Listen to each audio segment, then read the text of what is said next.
మత్తయి సువార్త 6వ అధ్యాయం 1-4 వచనముల వరకు. మనుష్యులకు కనబడవలనని వారి ఎదుట మీ నీతి కార్యము చేయకుండా జాగ్రత్త పడుడి. లేని ఎడల పరలోకమందున్న మీ తండ్రి యొద్ద మీరు ఫలము పొందరు. కావున నీవు ధర్మము చేయనప్పుడు మనుష్యుల వలన ఘనత నొందవలనని వేషధారులు సమాజ మందిరములలోనూ వీధులలోనూ చేయులాగున నీ ముందర బూర ఊదింపవద్దు. వారు తమ ఫలము పొంది ఉన్నారని నిశ్చయముగా మీతో చెప్పుచున్నాను.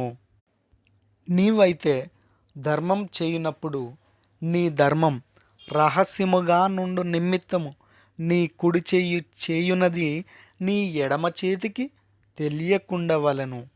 అట్లయితే రహస్యమందు చూచు నీ తండ్రి నీకు ప్రతిఫలమిచ్చును.